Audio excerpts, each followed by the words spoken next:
G'day folks and welcome to Australian UFO Sightings official podcast. I'm your host Anthony Goodall and you're listening to Encounters Down Under. Here we invite guests on the show to tell us about their encounters with aliens and UFOs, where most of our episodes were streamed live from our Facebook page, which gave listeners the opportunity to ask questions to our guests regarding their encounter.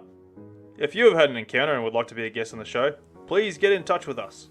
You can send us a message through our Facebook page, Encounters Down Under, or send us an email at australianUFOsightings@outlook.com.au. Be sure to join us on Facebook and share with your friends and family to help us grow, and hopefully encourage others to come forward with their encounter. If you're an iTunes listener and a fan of the show, why not give us that 5-star rating and review, and you could have your review featured on the podcast. But enough of that, let's get into what you've been waiting for. So kick back, relax with your favourite beverage, and enjoy the show.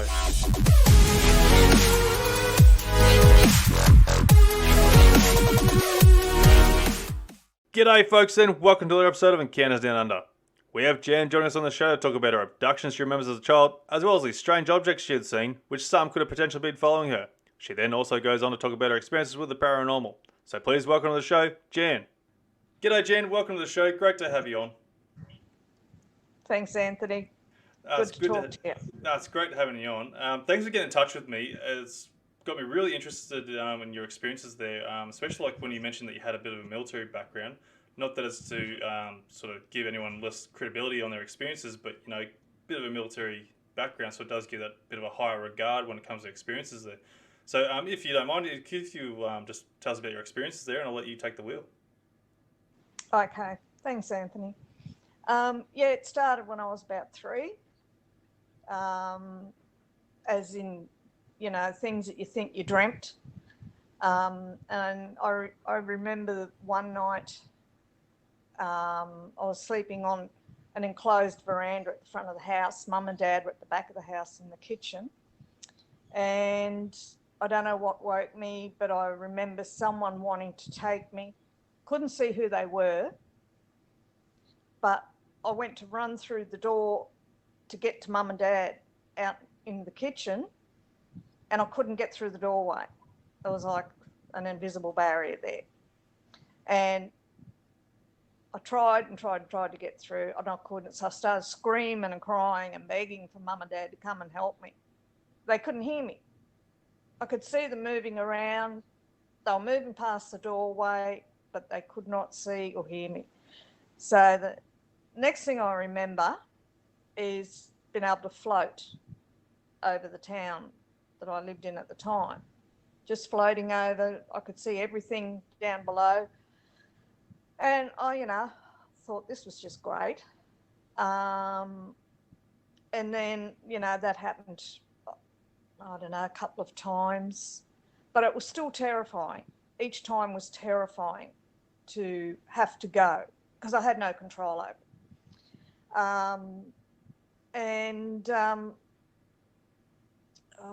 Where was I up to? And then one night I woke up. I was sleeping in the house by this stage. It was winter time, so Mum had moved me into the bedroom where it was warmer. And something woke me up this night, and I could see a black figure of a man, tall man. He's stepping out through the bedroom window. And my bedroom window at that stage, I was the only one in there, was about 8 feet off the ground. But he was just stepping through it like it was nothing. And because I let out a scream, Mum and Dad came in, it was just a bad dream. Don't worry about it, just dreaming.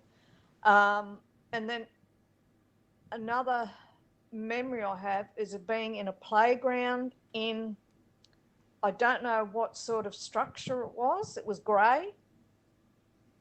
But I was in a playground, but there was no noise. I was with other kids. There was no laughing, no giggling. We were just going up and down these slides, on these swings, and there was a bloke standing to one side with a clipboard in his hand, but he had no expression on his face at all.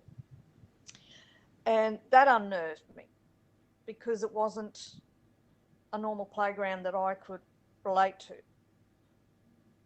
So those memories stuck with me all these years, and I thought, well, they were just dreams, as you put it down to as a kid. But it wasn't until many years later that I realised they weren't just dreams as things progressed. So when I was about 15, we were driving between Grafton and Casino one night, going to see my grandmother for the weekend. And in those days, cars didn't have aircon. It was a hot night, so I just wound the window down and stuck my head out the window, and I was looking straight up, and there above the car was a triangle with red outline, illuminated outline, and a red centre in the middle of the triangle.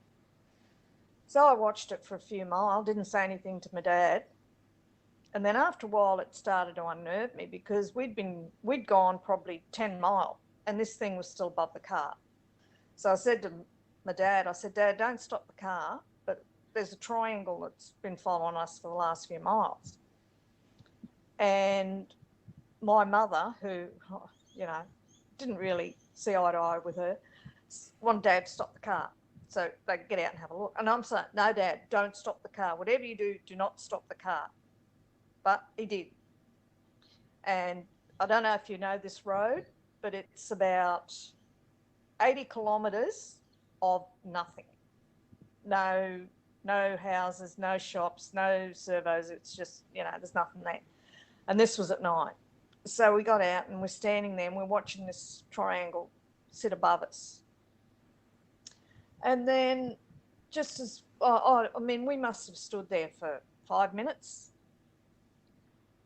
And just as we went to get back in the car, this thing shot off over to the east, gone.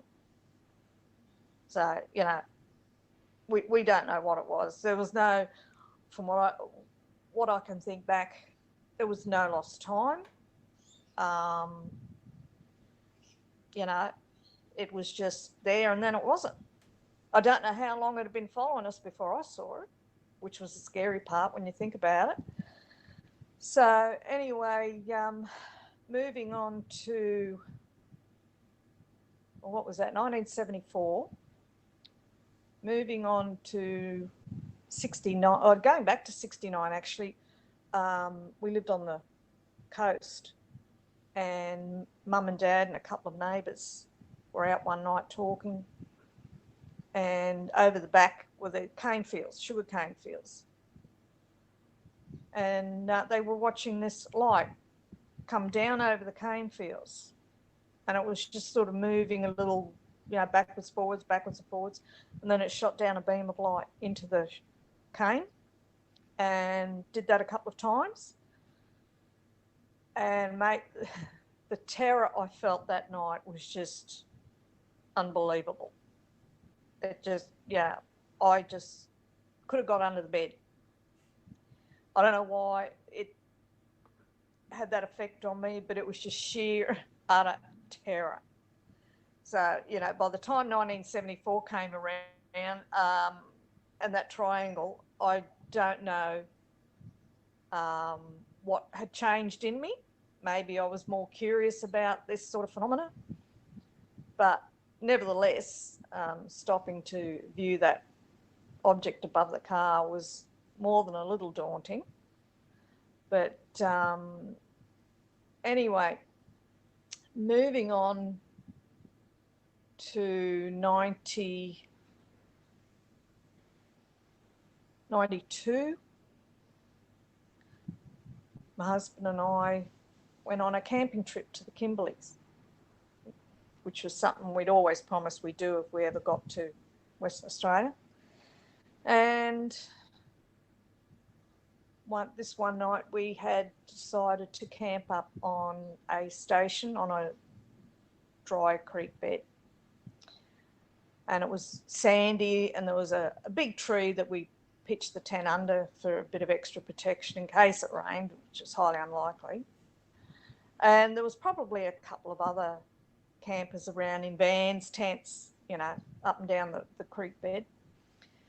And in those days, the property owners wouldn't allow cattle trucks onto their property at all. it was forbidden. I don't know why, but they just, in the dry season, or maybe it was all year, they didn't allow semi-trailers to come into the properties. So we just got into bed this night, about 10 o'clock, and we're laying there in the tent, and we heard this noise, like a whirring noise, come sort of with fairly close to the tent. And it had me a bit worried, because I thought if it was a truck, it could have run over us. It wouldn't have seen us in the dark. And I said to my husband, I said, gee, that truck's a bit close. And he said, yeah. I said, it's not going anywhere though, it's just idling. He said, oh, I didn't think the property owners let them onto the property. I said, no, neither did I. And then as we sort of finished that conversation, we heard it move off. But when it moved off, it just seemed to glide away. There was no clanging of gears, changing gears, exhaust or anything. It just, it was gone. And then strangely enough, we rolled over and went to sleep. Got up the next morning. We looked at the watch. It was 7 o'clock. We thought, bloody hell, we don't sleep till 7 o'clock when we're camping. We're up at dawn, packed up, ready to go. So, you know, we're sort of thinking, oh, we must have been tired than what we thought. So we get out of the tent to sort of have breakfast and that, and realised all the other campers had gone. Never heard a noise, never heard a sound, never heard their cars drive past our tent, nothing. We were just completely out of it. And I thought, you know, at the time I thought, yeah, that was strange, but you don't think anything more of it. And then we got into Derby a couple of days later, bought the newspaper, sitting down reading the newspaper, and I read an article where a woman and a husband were sitting out off Derby Sound that same night, and they had been swooped by a UFO that made a whirring sound. And I said to my husband, I said, hey, that's the same night that, you know, we heard that sound over the tent. And he, you know, no, it wouldn't have been that. And I'm thinking, well, it wasn't a truck, because, you know, there was no tyre marks on the sand where it led down to our tent site, where the road led to the tent site, because I had a look. There was no tyre marks from any trucks. So anyway, we sort of let that go. But when we got home, we could not cut ourselves off from wanting to go back to the Kimberley. We were like homesick. We used to sit out on our patio every night for about 3 months after that and just say nothing, just sat there. It was just the weirdest feeling. Not at the time, but looking back, yeah, that was really strange behaviour for us. So anyway, you know, you sort of think, oh yeah, that was an experience. Yeah, move on. So we came back to the east, and I get a job at a major university in Brisbane. And I'm doing the last rounds this night about 10 o'clock, checking buildings and whatnot. And I'm walking across a grassed area to check on a hall that sits standalone out in the middle of a courtyard. And as I'm leaving one building to walk across to this other one, I looked to my left, and there was a ball of light sitting in between two path lights. These path lights, I suppose, were up 10 feet off the ground on poles. They were two round globes that used to sit on top of poles. And I stopped and I looked at this light and I thought, gee, that's weird. I've never noticed that path light there before. And I'm staring at it, trying to sort of make sense of why it's sitting so low when the other two are sitting up so high. And anyway, I thought, oh, I'll go and check this building and then I'll come back and go over and have a look to see if it's been a newly installed light or whatever, because after you've worked at a place for so many years, you get to know, you know, where things are and what's been changed and whatnot. So I went to walk off to go over to this other building, and this light moved with me. And I thought, hang on, I don't think that light just moved. I'm sure that light just didn't move. So I stopped and I thought, I'll just go back the way I came. So I took a few steps back and it moved in the same direction. I thought, oh, I'm going mad here. So I thought, what am I going to do? I'm not going over to check that building now because I'm freaked out. And that was a dark building. I couldn't get on the radio to call up any of the other blokes because I thought, well, what am I going to say without sounding like I'm nuts? So I went to walk over to this other building to do a last check, and this thing just followed me, no doubt. It's going with me. So I stopped and I thought, nah, I'm not going there. I raced back to this other building. I didn't have my phone with me, so I had a public phone that I had a coin for, picked up the public phone. I'm talking to my husband and I'm telling him what I'm actually seeing. And he's going through the gamut, oh, you know, it's not a blimp, it's not this, it's not that. And I'm going, no, it's not that. And the next bloody minute, this thing took off. And it went out, it went up and over this building, and I could see it shooting off out to the west. And I'm just going, don't worry about it, it's gone. It's gone. I said it was following me. Oh, it couldn't have been following you, he says, you know. And I went, okay. It was following me. End of story. So anyway, about in between times, I've got to say, I used to get woken up at night by a blue flashing light that I didn't know where it came from. You know, you see it through your eyelids. Be this blue flash, and then I'd wake up and think, oh, where'd that come from? And you'd wait for it to happen again, but it wouldn't. And that was happening fairly often. So anyway, about 2 years after this orb, I was in bed one night. We'd moved house, still in the same city, but moved house. And I was sleeping up in the front room because my husband was a chronic snorer. So I used to pop it up to the front room. I was on afternoon shift, so I'd not long got home.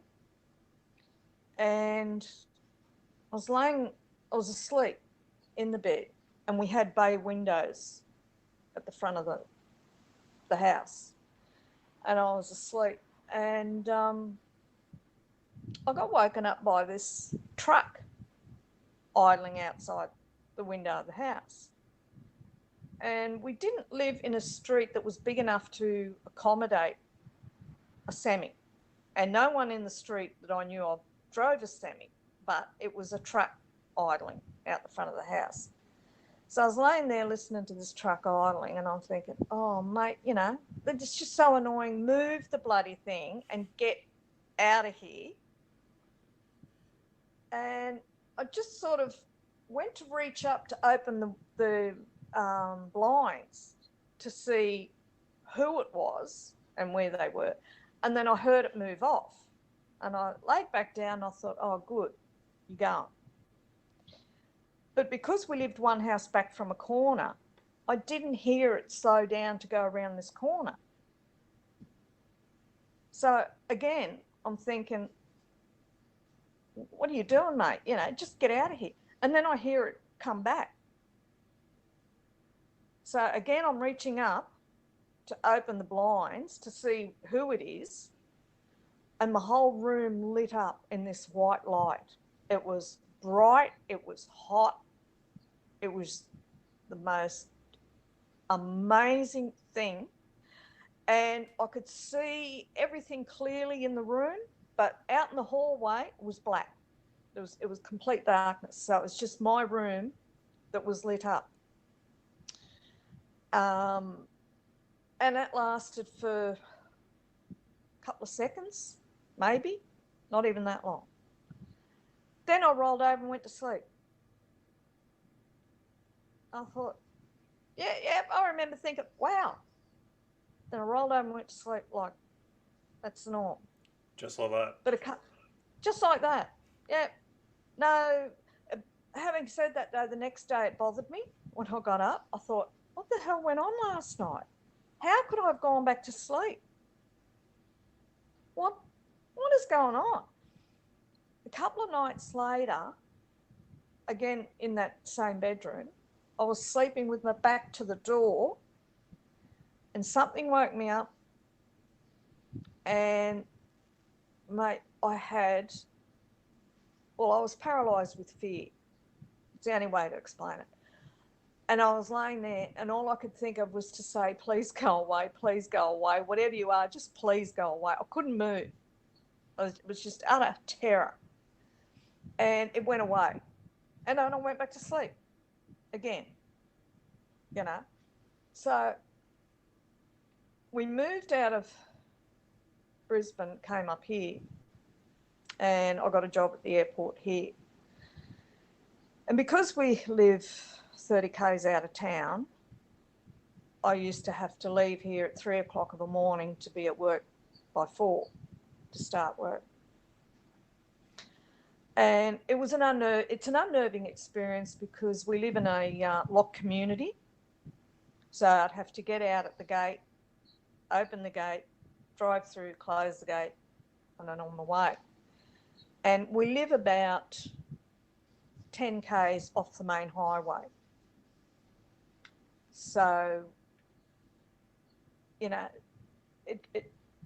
towards the end of my time there, it got to the point where every morning I'd go out to get in the car, there would be an owl sitting on the fence next to the car or up on the corner of the roof. And I used to think it was lovely that this owl would just sit there and wait for me. But if I was running a bit late, like a few minutes late, I'd hear him pecking on the corner of the roof, you know, and then he'd watch me go out the driveway and that'd be it. Anyway, one morning I'm going down the road, leaving our gated area, and there was another little side road that comes off from the right where there's a couple of houses up behind a few of the paddocks there. And this vehicle came out of this side road, turned in front of me, and didn't have any headlights on. Just these, all I could see were this red light, which I assumed was his tail lights. So I thought, that idiot's got no headlights on. So I tried to catch up to him, and I'm flicking him with my lights to sort of let him know that he needed to put his lights on. But no response. And he's just moving by this stage. And I'm thinking, well, it's an 80k zone. Plus you've got kangaroos, wild pigs and whatever else around. So I wasn't going to take the chance of trying to catch up to him for fear of hitting one of those. So he's way up ahead of me, still within sight. And I could see a car coming the other way. So I thought, well, I'll just dim my headlights and get past this bloke. But as these headlights approached these red tail lights, the headlights disappeared. And I thought, no, that's, yeah, some poor bastard's gone off the road. I'm going to have to pull up and help him because, you know, he's had an accident. That's the only thing I could come up with was he's gone off the road. But the tail lights in front of me, they're still going.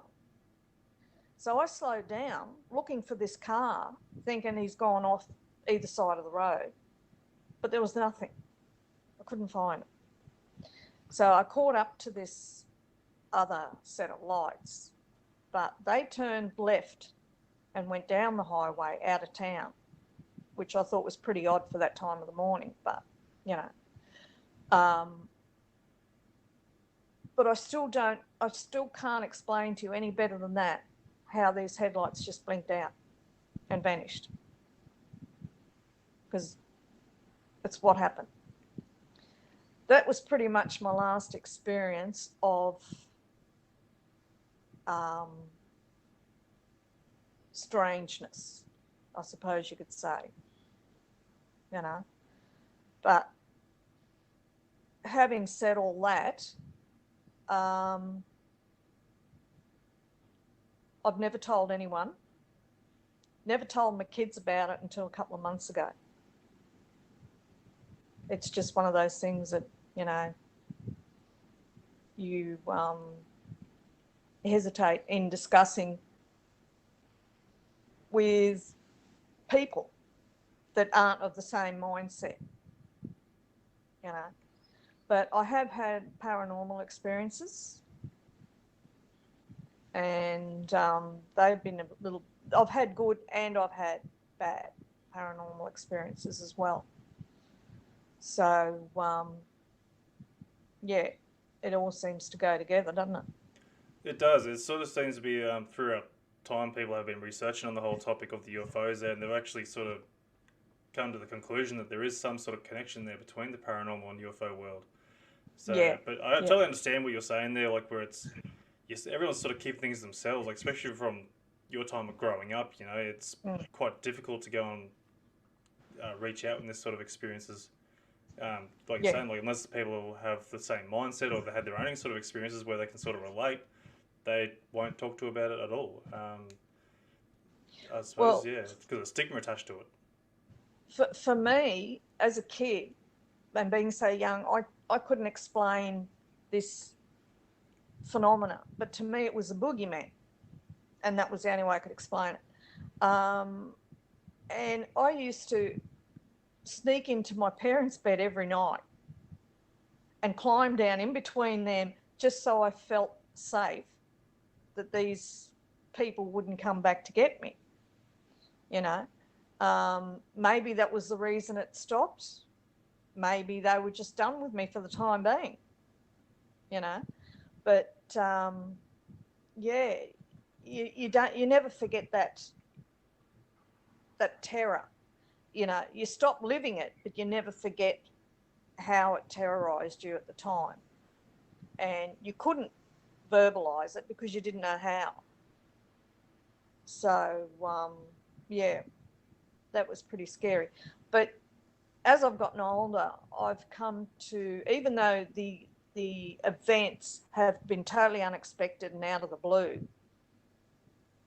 they're easier to, I wouldn't say accept, but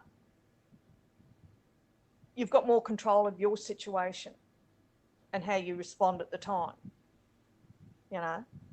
So I believe that orb that night was the precursor to the visitation in my bedroom.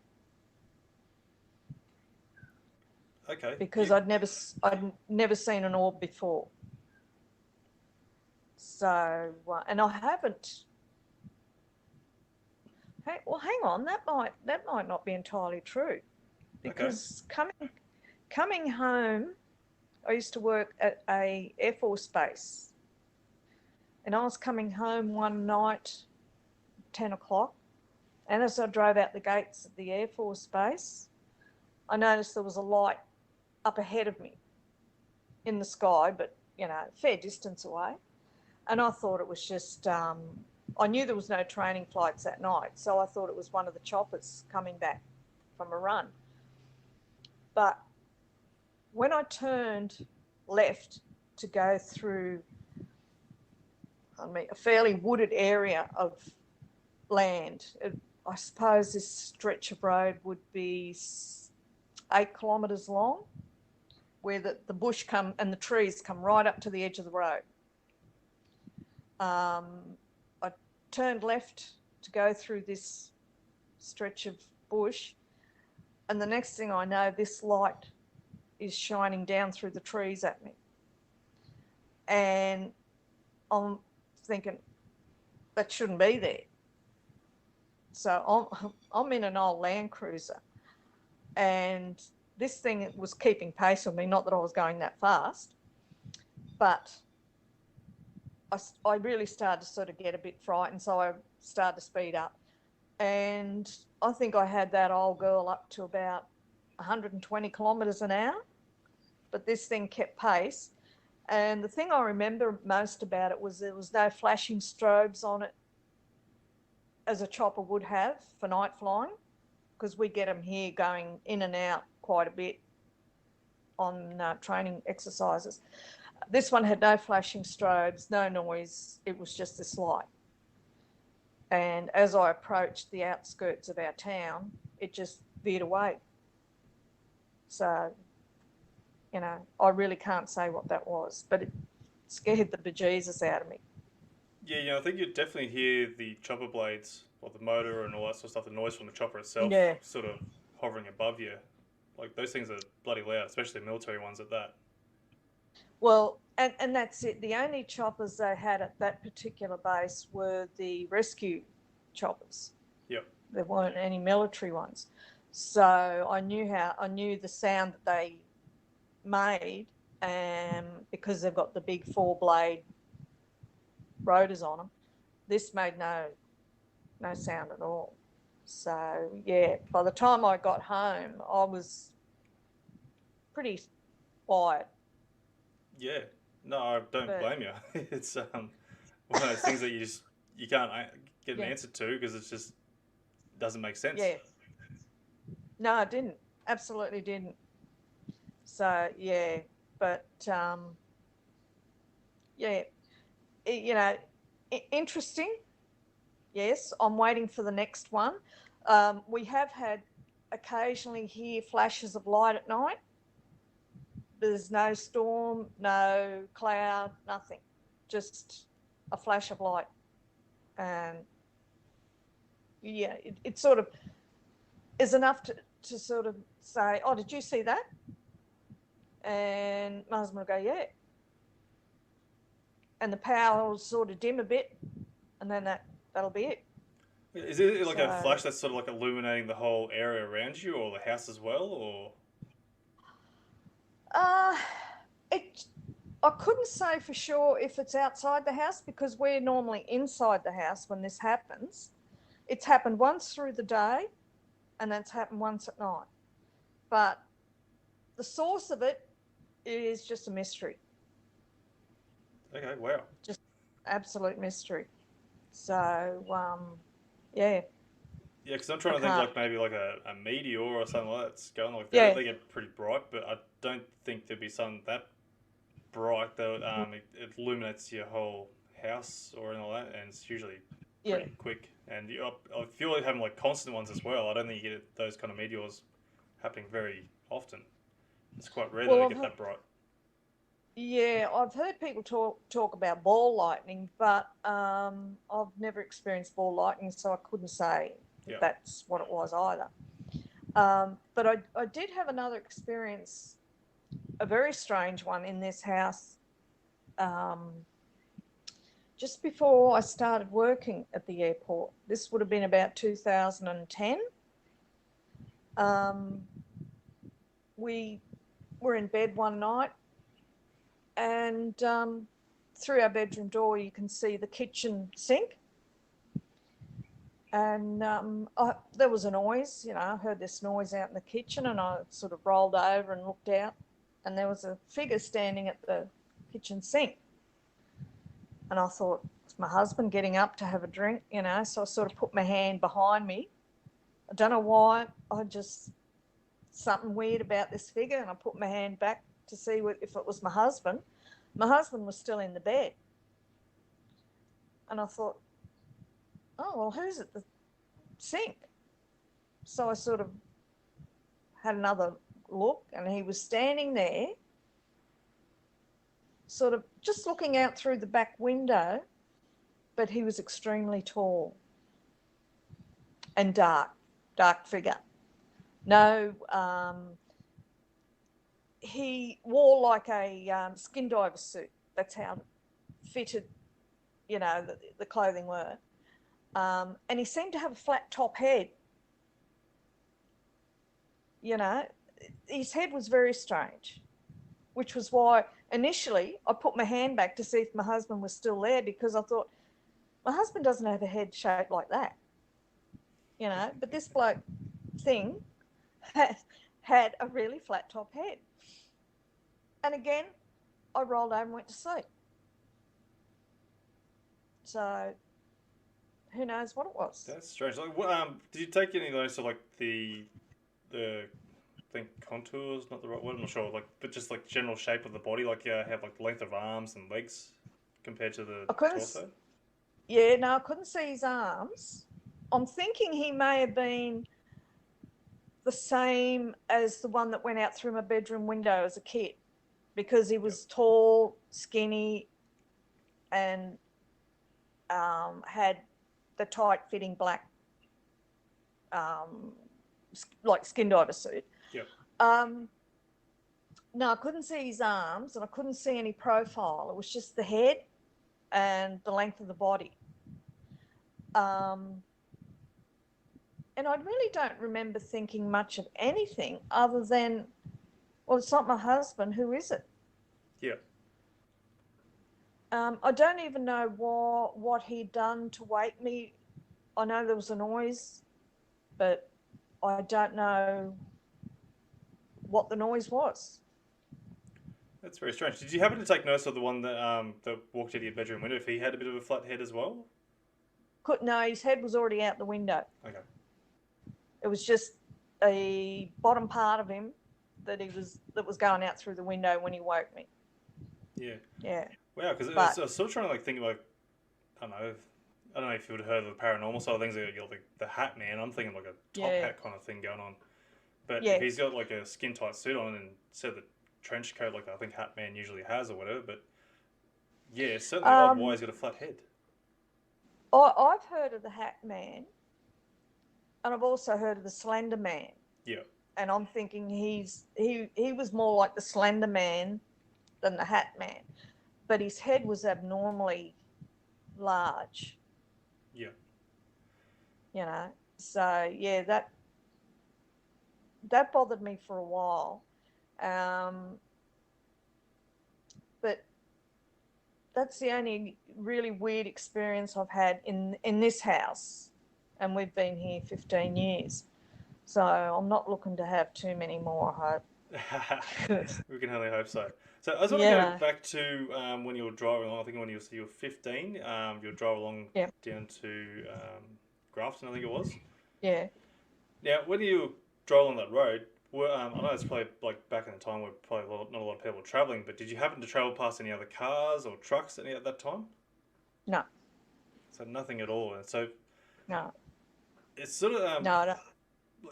there's been stories there where people like sort of think they're being thrown into like it's a bit of a dimensional sort of or alternate dimension or reality or something like that, and without you even realizing. So you'll be traveling along thinking everything's just all normal and fine, and then something happens and goes on, but then something might sort of trigger you. Go, well, what's just happened? Something just happened, but we just don't know what.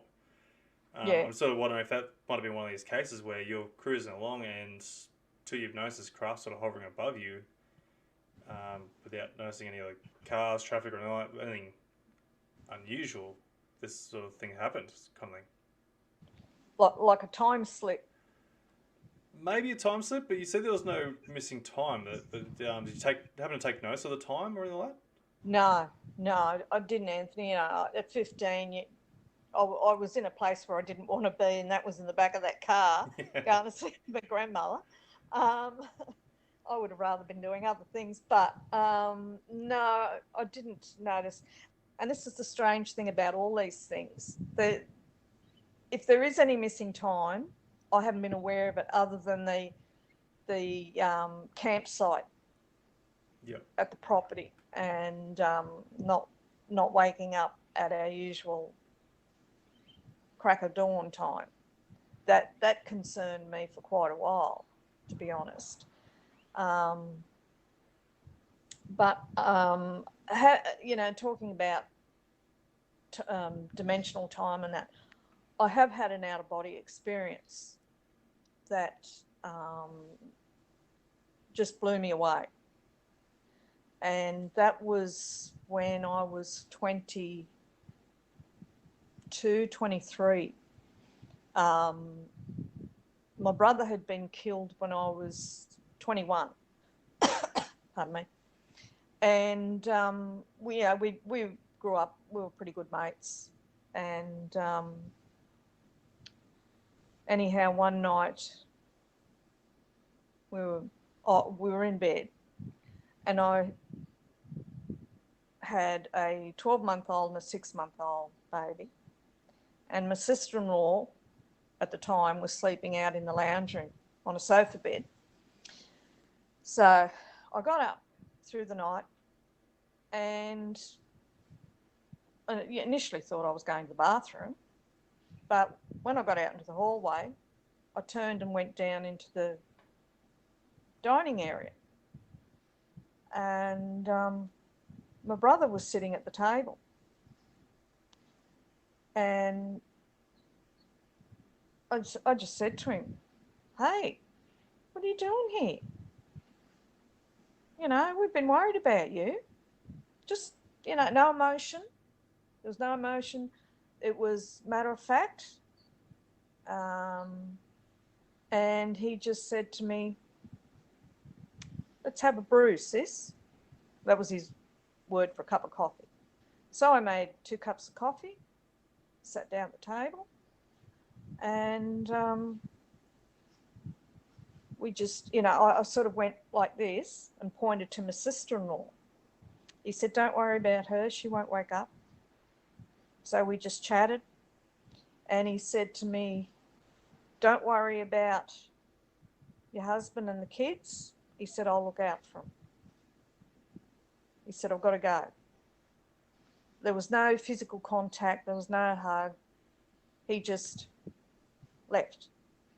And I put the cups back on the sink and went back into the bedroom. But when I went to get in the bed, I was already there. Oh, wow. So I thought, wow.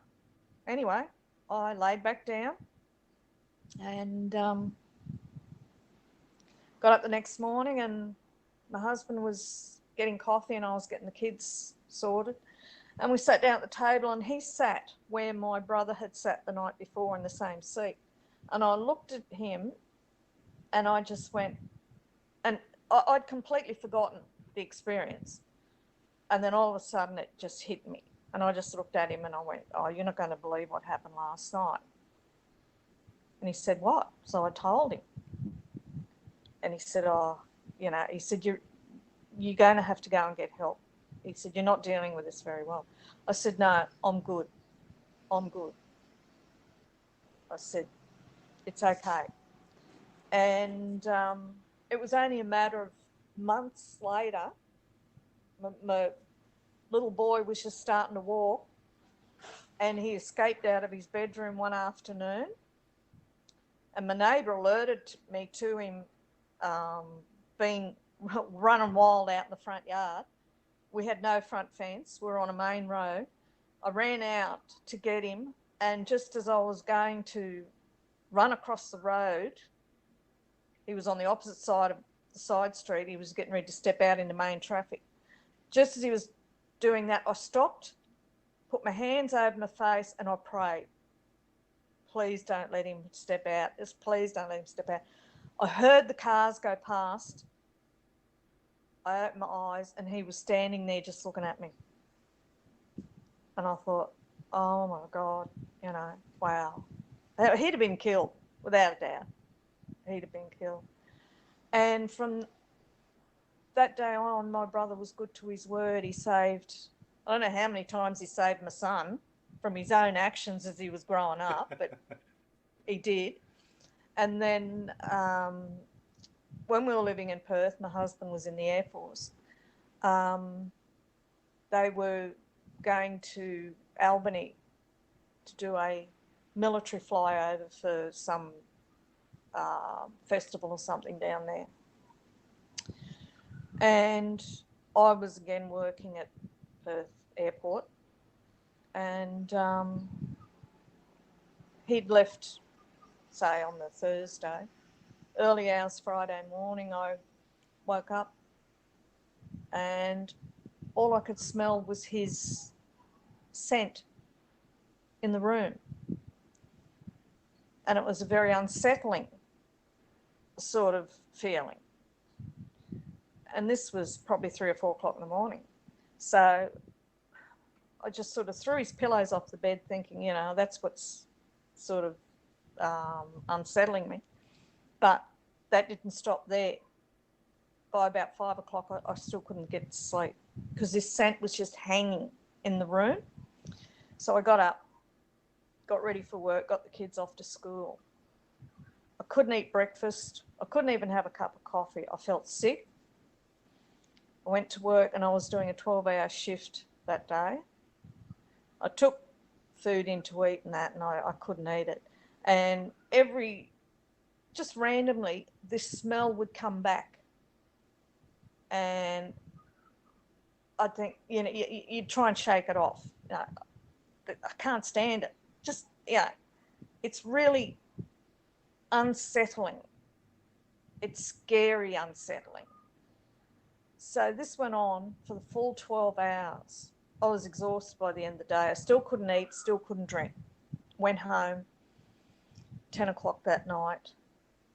My husband rang me and I was talking to him and I said, look, I'm coming down there. I said, I can't stay here. I'm coming down. No. He said, you stay there. You're not travelling the roads this time of night with kids, you know. So I still couldn't sleep that night. The smell just kept coming in waves. Got up the next morning, said to the kids, we're not staying in the house. I had the day off. We're going out. So we went out for the day. Came home that afternoon and had tea. Kids went to put the TV on. Just as they put the TV on, the phone rang. And I beg your pardon, the night before when I was talking to my husband, he said, oh, guess what I'm doing tomorrow? I said, I don't know, what are you doing? He said, I'm going in the flyover, because he was a technician. And I said, be careful. He said, yeah, I'll be all right. I said, no, be careful. Yeah, I'm fine. I couldn't get through to him enough to the message I was trying to give him. So anyway, on the Saturday night, you know, the kids had tea. I still hadn't eaten. It's going on for 36 hours, you know, since I had anything to eat or drink. And the phone rang. So I picked it up and there was a voice on the other end of the phone. This is so-and-so. This is Flying Officer so-and-so from RAF base. Your husband was...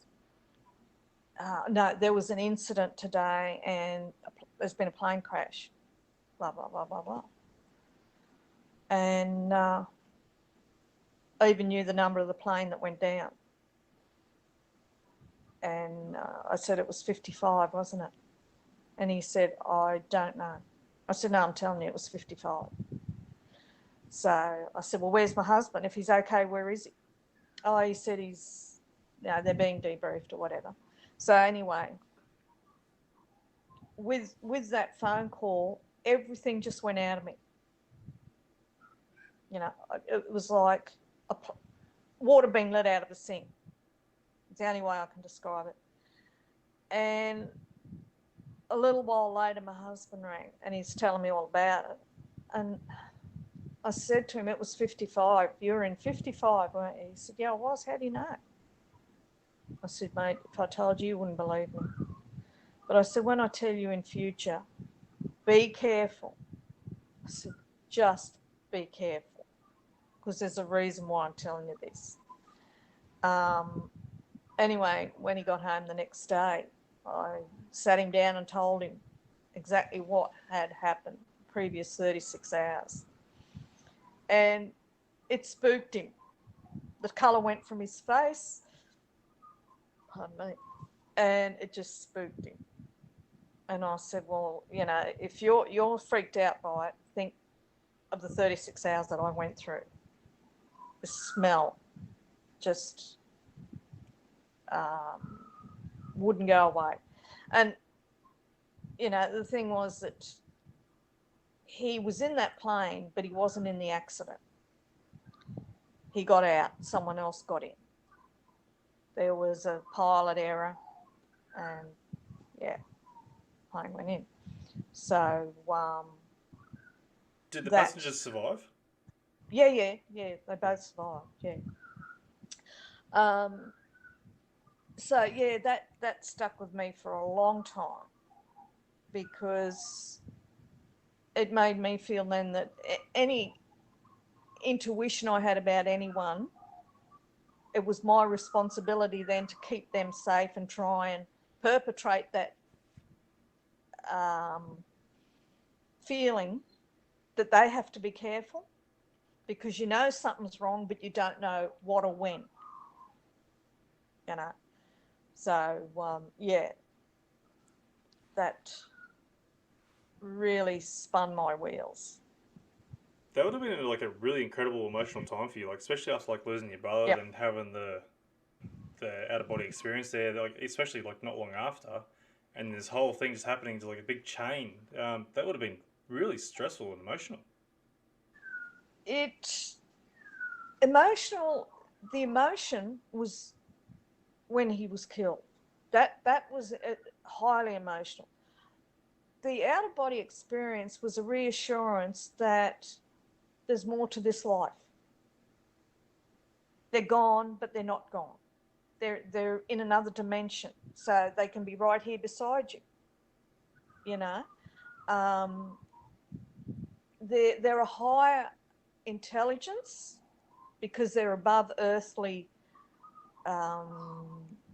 urges, if you know what I mean. I mean, when I told my father about this experience, he said, why can't I talk to him? Why won't he come to me? I said, Dad, you've got to accept their death. If you don't accept death, you've put a barrier up. And if there's a barrier there, nobody on the other side can get through. You've got to accept the death to bring the barrier down so they can come across to you. And, and that's what I had to do. I had to accept his death so that I could live with it and not let it turn me bitter and cynical about life, because the circumstances surrounding his death were very weird, to say the least. There was so many different things I was told, because he wasn't killed in our town. He was living in another town. And we could never find out the true facts of the accident. Yep. So, I had to come to terms with all that. And if this helped me do that, well, then it did the job. I've also heard stories like where people have like sort of a bit of a higher spiritual sense in some cases, like people who are a bit more open-minded to the whole fact, or if they have different connections, I suppose. I don't know. Like it's a weird concept to get your head around when it comes to sort of paranormal to spiritual sense kind of thing. Some people have it and some people don't, or some people can work their way to achieve such goals. It's a really weird concept, really, to try and work it out. It is, and because I was so young, I didn't think I had reached that level. I used to talk to my dad a lot about things like this, because him and I were very like-minded on UFO theories and paranormal. Well, when I say paranormal, things like we've just talked about. So, I've always been very open-minded, and I do think there are things that happen around us that there is no explanation for, that we are meant to understand in this life. We just got to accept it, good or bad. You deal with the bad, but you embrace the good. So for me, that was good at its best. You know, he was there comforting me, and that was exactly what I needed. Absolutely. I hope it So, actually helped you get through that whole time, which obviously did at yeah, some point, which is absolutely amazing and incredible. And regardless, you managed to get through it. It's just sort of strange how you get these sort of little intuitions or little hints that something's going to go wrong, but it's one of those annoying things. Like you just never know what's, like you said, you don't know what's going to happen, but you're feeling that something is going to happen. And it's like, well, what's the point of giving us these hints that something's going to happen when we can't do anything about it? To me, it's a frustrating sort of, I don't know, what would you call it? It's it's absolutely was um, frustrating as well as tormenting, you know. But I think for me, the hardest part was I felt I was being made responsible for the well-being and safety of someone who I couldn't control. You know, he was an adult. My husband was a grown man. How could I say to him, "Don't do that," because I have this feeling? You know, my dad used to always say to me, "Go with your gut. If something doesn't feel right, don't do it." And so that's what I've always gone with. Um, and that's, you know, what I say to my kids: if it doesn't feel right, don't do it. Don't go there. And all my years doing security work, doing night rounds, if one night I didn't feel safe going to a particular point in a location, I wouldn't go there because obviously um, there's something going on there that I don't want to encounter. So yeah, you know, it's your survival instinct. it's a strange concept, isn't it? And like I said, you can't get your head around what's going to happen. But like you get Mm. the same sort of feeling though. Like if you're going to go on like a ride on a theme park or something, like you get that same sort of feeling. Like it's a sort of sense of fear but excitement at the same time. But Yeah, like what are you supposed to do with that? Like it'd be the same sort of intuition, like going, oh, don't go on that because it might be something bad might happen, or don't go on that airplane because you get that little bit of feeling, like that sense of dread that something could go wrong. yeah, But it's like, yeah, well, how do you know that something is going to happen unless you just go in there? Like whatever's going to happen is going to happen eventually anyway. There's no stopping that. Then that's the annoying part. Like they give you like little intuitions and hints, but it's going to happen regardless of how you feel. yeah, yeah. Well, for you know, particularly if you get that intuition for someone else, for yourself, you're in control. You can either ignore it or take note of it. Yeah. But if that intuition is in relation to someone else, yeah, that's very hard, very frustrating. And I would not like to be the kind of person who is that intuitive, where everyone you meet, you get a feeling about what may happen to them, or yeah, an illness that they're potentially um, going to contract. You know, that sort of thing. I don't think I could deal with that. Not after experiencing these things. Yeah, that'd be completely stressful being one of those people. I can't think of the word now. Like not I've lost words now. But, empath. People who are like they've got a strong connection with emotional sort of senses of people, and Yeah, not psychic, I suppose, but it could be same sort of concept. But like you're saying, people have these all sixth senses or whatever, and like I think that'd be a sort of a horrible ability, but sort of a welcoming ability at the same time. It would be a very frustrating yeah, thing to experience. that throughout your whole Yeah. life. Yeah, absolutely. But anyway, yeah, well, thank you for your time. No, it's great Uh, having you on. if it's been very hard to, what's the word I'm looking for?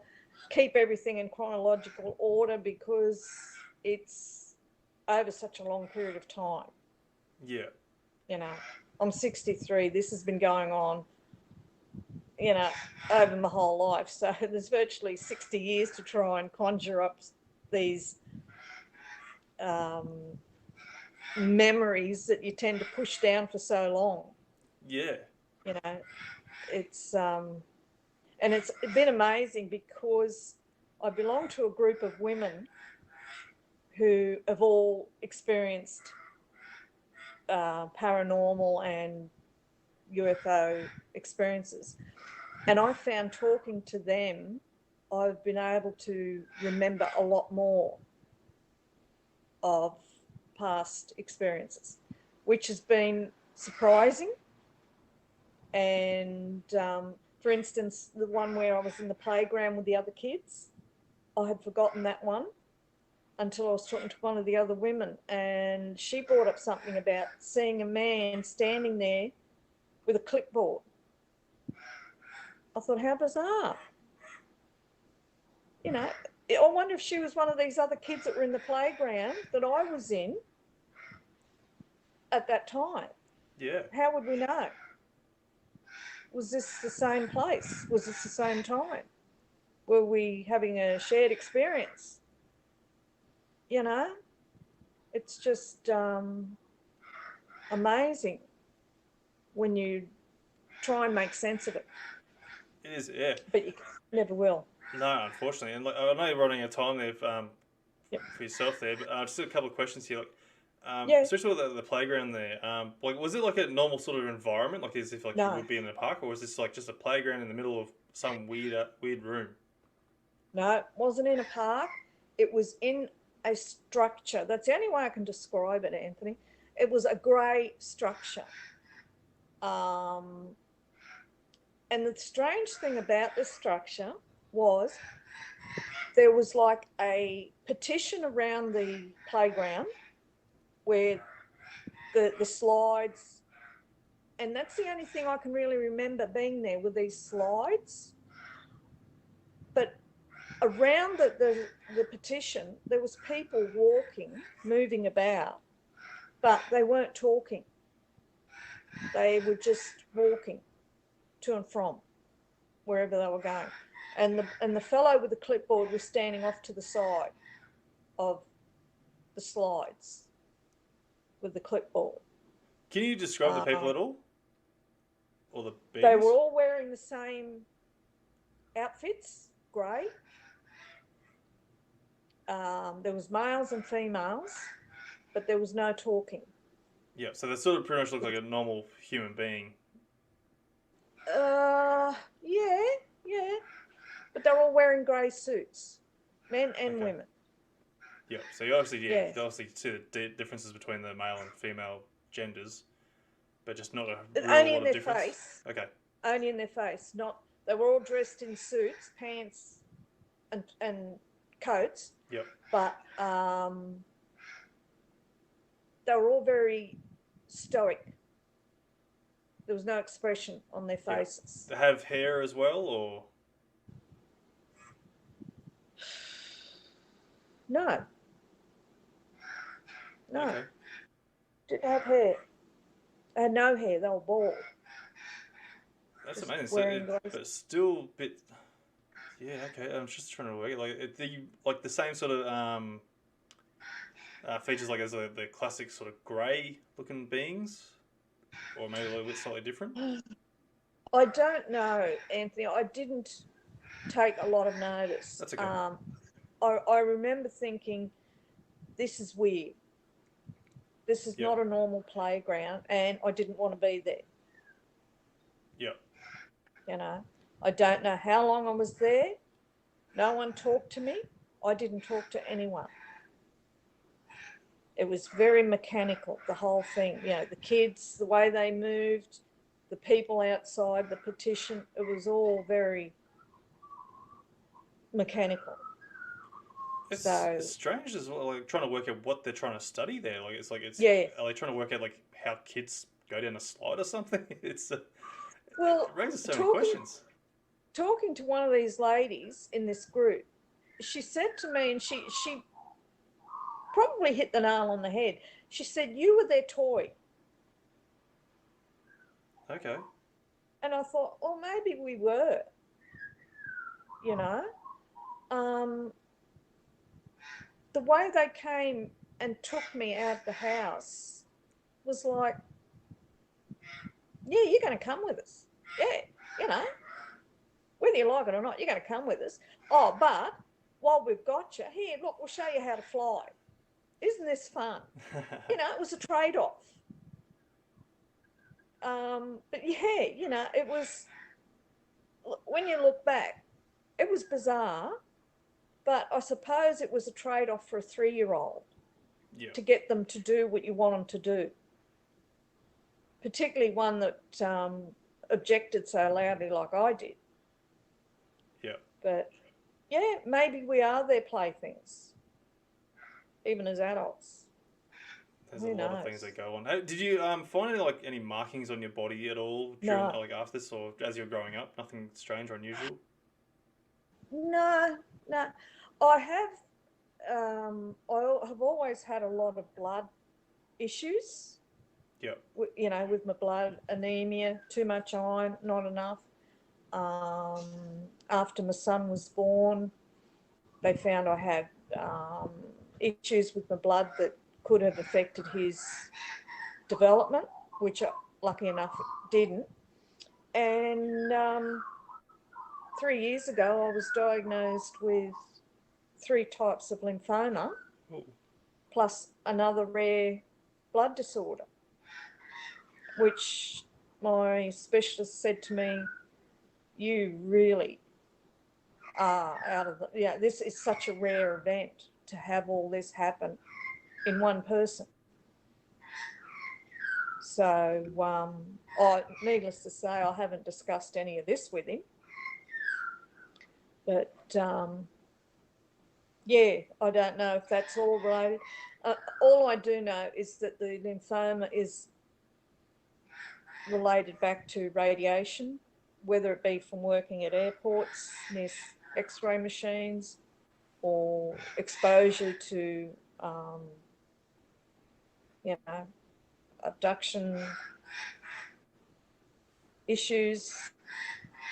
You know, I don't know. Yeah. I don't know. Well, I was just because I remember hearing something about like astronauts. They when they go into space, they get I just had to look it up. Then space anemia because I knew it was something about it. I couldn't remember what it's called, but it's called like a space anemia, where it's Yeah, destroying your blood cells. So it sort of makes you wonder, like, if you're constantly being taken away, that's could be a cause for your blood disorder there. Just to yeah, sort of speculate on that, but it's yeah. certainly a possibility and a bit of an explanation. Well, you know, as I said, just before I was diagnosed with the lymphoma, my red blood, my iron count was so high that I was donating blood, you know, but yet at other times, just prior to that going sky high, I was anemic. So, yeah, you know, anything's possible. Yeah, But, you know, it is what it is. And now I've just, pardon me, got to try and do the best I can to keep on top of it and, you know, prolong things yeah. for as long as I can. Then But, yeah, it's about the best you yeah, can do. Look, yeah. last question for you, because I know those Yeah. magpies sound a bit hungry behind you, and they're cracking the wobblies at you, going, "Come and feed me." But has your family had any other experiences themselves, like your father, mother, or anyone, grandparents, and that sort of stuff? Have they? Look at that Um, cat. my dad, mum and dad both witnessed the UFO at the coast. Mum refused to talk about it, but Okay. Dad would talk quite a bit about things like that. But he never actually said whether he had or not. He was just very open-minded about it. So I sadly I don't know. No, that's fair You enough. know, I could only assume that for his interest to be as strong as mine, there was something there to trigger it. Yeah. So that's all I can go by. Yeah, no, it's unfortunate that they don't have the answers for that, but definitely there would be Yeah, something that did trigger it, like you're saying. So I don't yeah. know if you've actually heard, like, there's a thing called, like, I call it like a blood contract or something like it's something that runs through the family where somewhere along the lines, your family sort of agreed to having these kind of experiences there. So a new generation will come through and they'll sort of take them in to see if they're the right type of blood or there's something Yeah. that's with your body that they have an interest in, kind of thing. I'm not sure if you're aware of that. No, no, I haven't heard that one.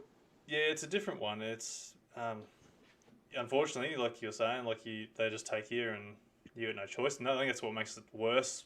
The worst whole thing of this whole UFO topic or genre, that you wouldn't have a choice when it comes to abductions and that. But same sort of concept. Like there's an agreement somewhere along the lines.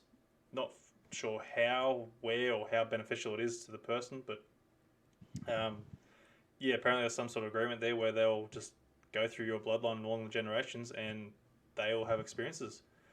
So it's Oh, yeah, yeah, yeah. I'm with you now. The lineage. Yeah, I have heard of that, but after speaking with my kids, because I was sort of curious about them, yep, um, no, no, nothing. nothing from them anyway. So No. for all you know, they could skip a generation and their kids may have something too. So it's probably something to Or keep an eye out when they have kids in that, and you never know. yeah, It's certainly something that I would like to know personally, like sort of going through the bloodline, if like it does continue on, or if it just seems to be yeah, coming to a stop somewhere. I'm not really sure, but just for my own bit of curiosities on that yeah, sort of aspect.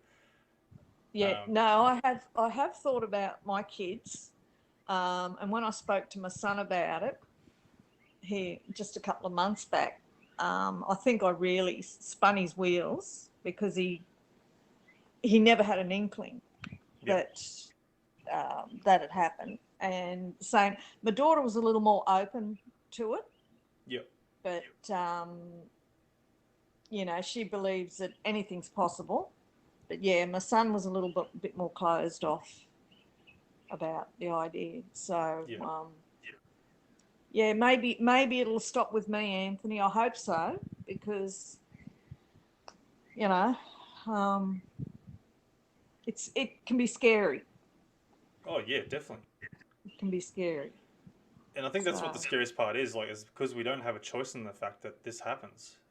What humans like to have a bit of a sense of control in their environments. Like we lock up yeah, the house at night, and we feel safe because that's our control of making sure that we're safe at night. And these these beings or whatever you want to call them, they just bypass these locks and dive into your safety areas, yeah, and yeah. go past all your insecurities.